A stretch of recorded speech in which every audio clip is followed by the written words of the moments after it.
Greetings, folks, and welcome to today's show. We're in the election season, and the first thing we want to do is encourage you to vote.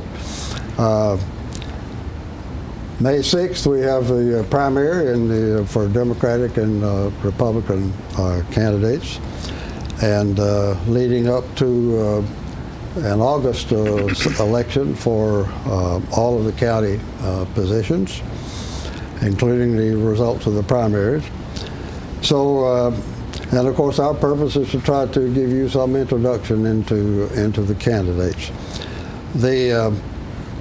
Today we're covering, in one sense of the word, we're covering both elections, because we've got two of these gentlemen with me are running against each other in the Democratic primary, and then the results, the one that comes out with the most votes on that one will meet the other gentleman in August, who's unopposed as a Republican. So, and this is the for judge of the General Sessions Court, Part 2, and we have two opportunities to confuse you. The first is that we are covering both elections, and the second is that we have two Jasons, and so one is Jason M and one is Jason L. So you need to pick up on that as we're going along. So with that, on my left is Jason Ponder, and next to him is Judge Jerry Ledsinger, and on the end is Jason Husky, who is only appearing on the August ballot. So thanks very much for joining us, gentlemen. We look forward to hearing from you. And I'd like just to briefly, since we have two courts, two different kinds of courts, I'd like briefly to get an explanation of the difference. And since Judge Ledsinger has been involved in this process for a number of years, can you give us a 10-word or less difference between the two, Judge Ledsinger? The Sessions Court, the court that we're seeking re-election to, is a court limited to misdemeanor offenses only. That is, no one can receive more than 11 months and 29 days. Now, we do conduct preliminary hearings on very serious cases. In fact, I had a preliminary hearing on a murder just last week. But generally speaking, most of all of our cases are involving misdemeanor cases, which carries no more time than 11 months and 29 days, some cases 6 months, some cases 30 days, and in a few cases a fine only, no jail time. Civil jurisdiction. Civil jurisdiction, I have jurisdiction up to $25,000 as far as damages is concerned. Okay. And we do have civil court on Wednesdays now. So they've thrown bad stuff into the circuit court. That's one way of putting it. We must act as kind of a screen out, so to speak, for the circuit court. The circuit court would be extremely overloaded if we didn't take care of most of the cases that come before the courts in Coffee County. Okay.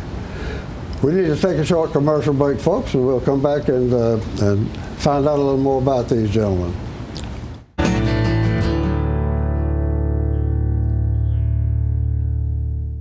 The highest standard of trust offers a sense of safety and comfort. It's established over time. You know when you see it. You know when you feel it. There's a standard of trust in healthcare. It's the Joint Commission Gold Seal of Approval. In 2003, Life Care Center of Tullahoma voluntarily achieved this accreditation and maintains it still today. Life Care, meeting a higher standard, because residents matter most. Welcome to Merle Norman, located inside Northgate Mall in Tullahoma.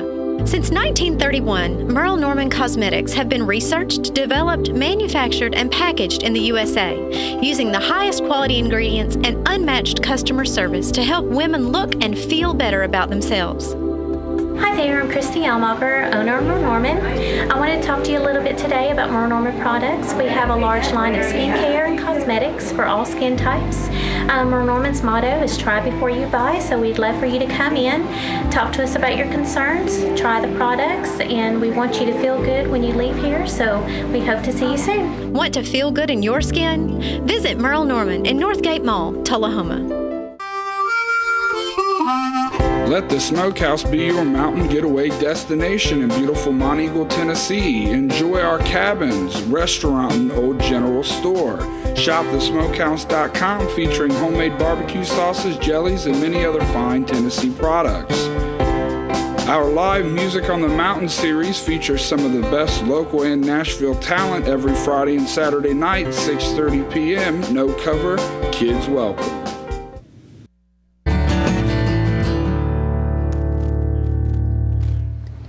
We're back, folks, and we're talking today with the candidates for General Sessions Court Part 2. And as I mentioned, we have kind of two races going. And we're going to talk to those two gentlemen first. Mr. Ponder, would you give the folks the benefit of your background and qualifications and how come you're running and things like that? Certainly. Thank you. And I appreciate you inviting us on today, and I appreciate everybody who's watching as well. My name's Jason Ponder, and I am currently serving and have served the last 14 years as an assistant DA here in Coffee County, prosecuting cases that vary and range from public intoxication to first-degree murder. I've led several prosecutions in recent years of high-profile homicide cases and child abuse, child sex crimes, and so that is where I am now. I'm married. My wife Tammy is from Manchester, and she and I have 4 daughters who range in age from 7 to 20. So my youngest is in first grade, and my oldest is in her 3rd year of college at UT Knoxville studying chemistry. So we have a wide variety of family. I grew up on a farm in a big family, and worked on cattle and hogs and hay, tobacco. We did everything there was to do on a farm. We also had a small business that we operated, and one of the oldest operating businesses in the region at the time. I went to school at UT Knoxville. I majored in accounting and business law at the time, graduated and went on to law school. When I got out of law school, moved to Manchester, married my wife here. Where did you grow up? Where was the farm? I grew up in Dixon County, which is just west of Nashville, smaller than Coffee, but very similar.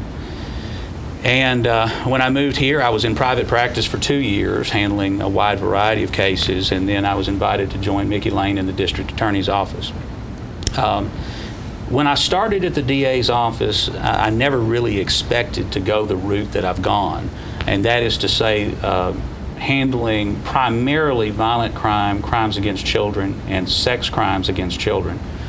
And the reason that I went that route is because when I started there, I took over a filing cabinet, just like everyone does when you replace someone in the DA's office. And when I was going through that filing cabinet, I noticed that the most serious cases, the cases that needed the most attention, were crimes against children. They are not comfortable for investigators. They are not comfortable for prosecutors. They are not comfortable for family members or community members. And so oftentimes those cases, in my opinion, did not get the focus that they needed. So I made that a mission of mine. And we raised the bar across the board as far as our response to child abuse allegations and to crimes that are committed against children. I served on the board of directors for the Coffee County Children's Advocacy Center, and we got a great center started together with community leaders, and that center has been going strong ever since 2005. And we've seen very tangible results from that center's operation. We are serving the children of this county better and better every day. Every law enforcement agency in the county now has a person that is dedicated to handling investigations for child abuse and child sex crimes. That involves very specific types of training and sensitivity toward that type of case, because kids who are the victims of crimes like this are not your normal victim. So we've done a lot on this focus. The reason that I've chosen to run for this position, before we were talking about the areas in which this court handles cases, and we talked about juvenile court, we talked about civil court, and we talked about criminal court. Again, it is a small claims court, $25,000 or less. We also have in this court misdemeanor crimes and preliminary hearings on larger cases, felony cases. But this court also handles juvenile court. And juvenile court is an absolute calling for me. Okay. I feel very strongly about this issue because the juvenile court is responsible for a number of things. First off, it is responsible. I'm going to have to call time on Oh, I'm you, sorry. I'm sorry. Yeah. I was looking at my clock over here. Let's go to Judge Letzinger, and you have already been on the court for a few years. Tell us why you're still going. I like it. I found it much easier now than it was when I first started. When I first started practicing with the DA's office, we had court in the old church building in Manchester. Now then, of course, we got it in the Justice Center, and I didn't know an officer from John Q. Citizen unless the officer was wearing a uniform. It's come a long way since then. Now we have, of course, a real nice courtroom. My background, as far as background is concerned, I've got 3 degrees. I graduated from Union University on a Friday, went to work with the state as a juvenile probation counselor on the following Monday. After that, I got a master's in education down at Memphis State for a reason for working further with juveniles. And then in addition to that, a few years later, I went on to the law school and got a law degree from the school in Nashville Knight Law School, it's called now. As far as the work is concerned, I've been in juvenile court many years. I guess I would estimate at least 5,500 juvenile cases that I've observed or participated in. I've been to at least 3/4 of the courts in the state of Tennessee because my job with the Commission on Children and Youth was involving juvenile court judges, since they were juvenile court judges the first line of defense for children whenever they have problems. So that's how I got into this. Now, coming to Coffee County, Judge John Ray, who was the former county judge here, kept asking me to move to Coffee County and work with a fellow named Mickey and J.W. And there was Mickey Lane and J.W. Luna is who he's talking about. So I knew Buck, and Buck Ramsey hired me. I've been here since 1980 and have just worked in either the DA's office for 18 years and then 16 years as a judge involving juvenile court, civil court, and criminal court. As far as the jurisdiction of the court is concerned, I conduct and deal with a lot of the parents of children. The first line of defense for children before or other than the court, other than an outside agency, would be the parents. And so we work a great deal with the parents, particularly in orders of protection, in a number of cases of child support. I have child support court twice a month. The room is always overflowing with people who won't pay child support, which I don't understand. I don't hesitate to put them in jail if they don't, and we'll continue to do that as far as that part is concerned.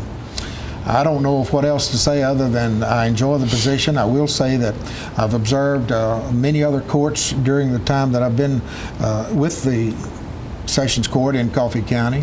I have observed that many lawyers from out of town come in. I always ask them for suggestions or ideas. Consistently, the lawyers tell me they like coming down here, they like the order of the court, they like the demeanor of the court, and they think that we do a good job. When Judge Brock and I go to these General Sessions Court judges meetings, I come back all the time real proud that we're working together like we do. And it's a great job, and I enjoy it. I'm asking for one more term. Okay, very good. Thank you.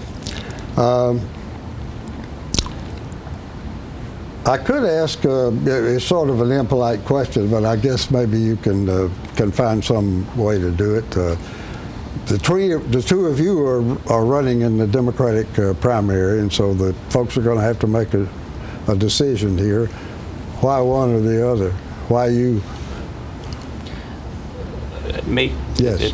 I believe at this point in time that the problems, the issues, the challenges that this generation is facing, young adults, juveniles, and adults that are in our community, businesses, the challenges that we're facing now are different than any of those that were faced, or that many of those that were faced years ago.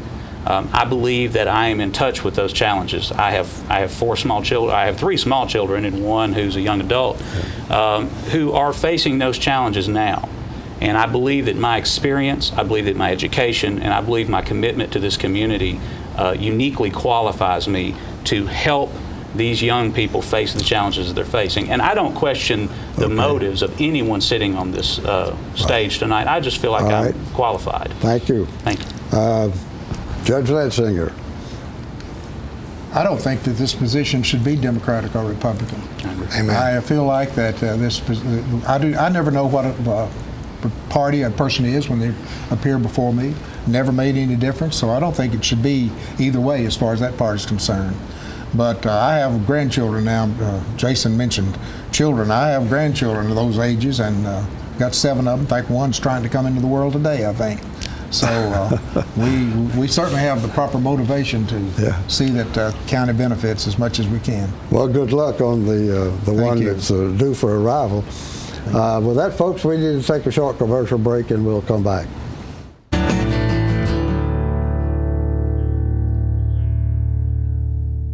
The final countdown has begun on the remaining 2013s at Russell Barnett Kia. With only a few left in inventory, these deals are amazing. Check out this 2013 Kia Sportage, yours today for $21,500 or $349 a month. That's incredible. With America's best warranty, the 10-year, 100,000-mile powertrain warranty, Kia is the power to surprise. So come on down to Russell Barnett Kia and let us show you why we are #1 in customer satisfaction. And remember, why buy anywhere else? For the past 32 years, we've had an amazing Register of Deeds, Miss Ellen Vaughn. Miss Vaughn has announced her retirement and will be leaving soon. We're going to miss her professionalism and kindness. I'm Tracy Hirschman-Weibert, candidate for the office. I know these are some big shoes to fill. My education and experience has now brought me to this place and time where I'm asking you for your vote for Coffee County Register of Deeds. Let's keep a good thing going. Vote Weibert indeed, Coffee County's most qualified. A salute to the never wasters, the coupon clippers, switch flippers, one last drop of milk drippers, the thoughtfully thrifty, and the just plain cheap. Charter respects your economic IQ and honors it with a phone service worthy of your ever-watchful wallet. Charter Phone, just $19.99 a month, for real monthly savings for fabulously frugal folks like you. Switch to Charter Phone and get unlimited local and long distance and 13 calling features with no extra fees like the phone company charges you. I'm meteorologist Leland Statham from the News Channel 5 Weather Center. Look to Jim Fuller and crew for local news night here on Channel 6.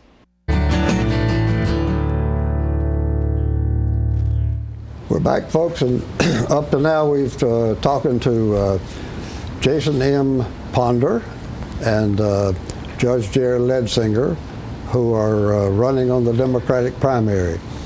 And you're going to need to choose between the two of them coming up on the 6th. So let's go now to our other Jason, Jason L. Husky, and he is unopposed, so you're just going to see him in August. So give the folks your background, qualifications, and how come you want this job. My name is Jason Lindell Husky. I've been here in Manchester and Coffee County longer than anybody here, I suppose. I was born in Tullahoma at Harton Hospital, and they wouldn't be able to blast me out of the county if they tried. I think it's a wonderful place to grow up and raise a family. I went to MTSU and got a Bachelor of Science degree in criminal justice. Took a little bit of time off after college, looked at law enforcement, did some work in my father's law office, and then decided to go on to law school. I went to Nashville School of Law and graduated in 2006 and began practicing immediately full-time with my father at that time. I also got married 9 days after I took the bar exam, and we're just recently had our first child, and she's 10 months old right now. As far as the position itself, you learn in practicing it is such an important position in the county. This is the position that affects people probably more than any other judicial spot, because everybody ends up for different reasons in General Sessions Court. Everything from traffic violations, a bounce check, all the way through serious criminal offenses. General Sessions Judge here in Coffee County has the ability to do divorces and domestic work. It's all encompassing, and while you have a great deal of work and a great deal of experience, many times in one facet of the law, there is so much that goes into general sessions. You know, from the early stages of major criminal offenses, all minor criminal offenses go through. The domestic side is a huge domestic is a huge portion of everybody's life that affects everybody at some point. And being in private practice, I have worked in all aspects of the law. I've dealt with everything from divorce, criminal cases, juvenile cases where you work with the children. Many of the issues Mr. Ponder was talking about, the serious crimes against children, they all usually are accompanied by DCS actions that are in juvenile court, and in which case we're appointed and deal with representing the children themselves as their guardian ad litem.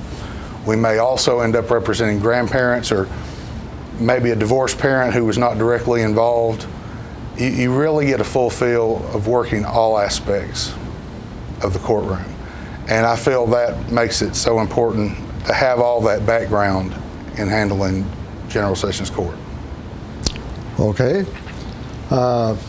You want to make a stab at convincing the folks that it should be you as opposed to one of these two gentlemen here? And well, that partially what I was just saying. It's everything that goes into it. And, you know, Mr. Ponder has a great deal of experience in criminal side of the cases. He spent 14 years doing that, and that's great, but criminal is just a small part of what happens in General Sessions Court. And it's one-sided as far as what happens in criminal court, for that matter. You get used to one side of the aisle. And not to say that happens with him, but that does happen frequently when you see prosecutors who end up as attorneys. I have nothing but respect for both the men sitting here, and they both do a wonderful job at what they do.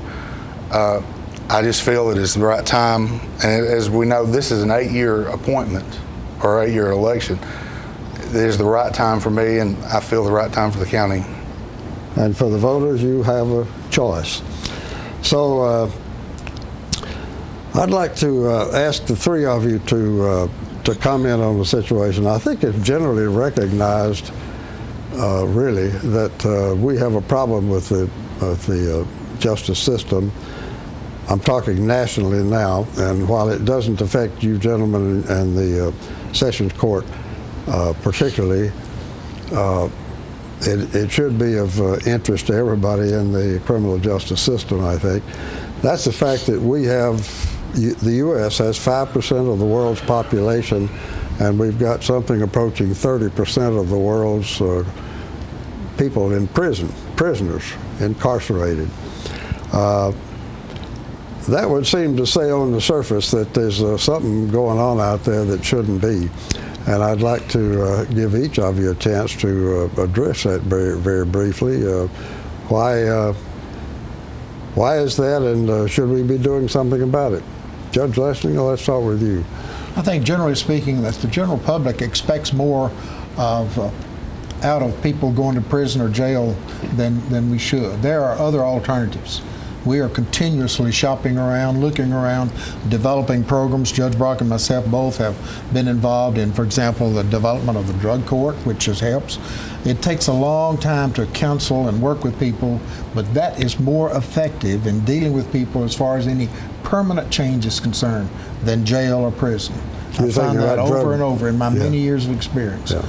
But the public expects us to put people in jail or prison, unfortunately, and we need to change that as best we can, and we've been working on that. I talked with a person just last night about developing a program for batterers intervention, which of course helps. People are not happy, they're not satisfied when they go to alcohol or drugs or fighting and stealing. They are not really happy with themselves. I see it over, and the beginning, eventually you'll find out as they begin to reveal themselves to you that they're not happy. They want a better life. I hear that all the time. Well, you're sort of leaning in the direction, let's give Mr. Ponder a chance to address that. You're sort of leaning in the direction of it being the public that's really kind of insisting on this. You can barely open a newspaper here in Coffee County without seeing concerns over incarceration right here in Coffee County. With the jail, the new jail that's being built, the costs of operation, the costs of the medical care that we're having to provide prisoners in the local jail. So this is not just a national issue. It is a local issue. Yes. And I agree with a lot of what Judge Ledsinger just said about we have to explore alternative options, such as the drug court may be a good option, treatment that is privately funded by individuals who are in the courtroom facing charges. People voluntarily go and seek treatment. That's a good option oftentimes. But another factor I think we need to point out, in addition to these other options, is addressing things that are happening at a younger age. And that is, again, going back to the juvenile justice programs that we have. You know, in Coffee County right now, we do not have public service options for our juvenile offenders. That has to change. We've run out of time. Okay. Mr. Husky, you want a few seconds? Very briefly, I want to address. I was thinking the question was actually why do we believe that's the case? What do we think causes that? And I think part of it is in America and everywhere we have so much. We are a very blessed country, but we also have a great deal of people who have a lot of entitlement, and feel they ought to be able to do kind of what they want when they want. And further, the country, from a moral standpoint, I don't think we have as strong of morals in the country now probably as we did, and you have so many more people growing up without good role models and solid foundations. And they're, like he said, they're starting early, and that's something that starts even at home. Sounds like we got a few things across the board we need to be working on. Meanwhile, we've run out of time. We're going to have to take a short break and wrap up.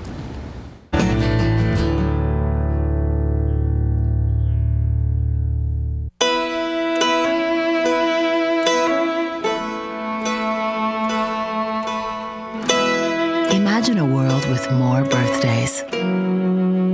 We strive for it every day.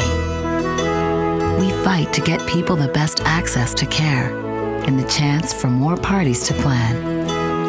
We're the American Cancer Society. Help create a world with more birthdays at morebirthdays.com. Get your news first, fast, and free with your news leader on 6 every Tuesday, Thursday, and Saturday nights at 6, 8, and 10 p.m. Local weather, sports, community calendar events, and a comprehensive look at the latest news stories and news makers as only a video news broadcast can do. Get it first, fast, and free with News Leader on Channel 6, your local information network.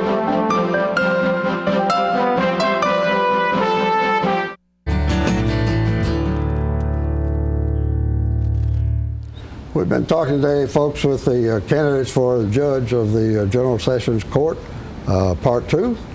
And you get to choose between the first two gentlemen on my left, and then the winner of that one will meet the other gentleman, Mr. Husky, in August. So thanks very much for joining us, gentlemen. Thank you. We will, again, urge you to vote. May the 6th is the primary. And it's a shame the voter turnout that we're experiencing these days, so please, by all means, think about it and get out there. Thanks for joining us and inviting us into your parlor, and we'll see you next time.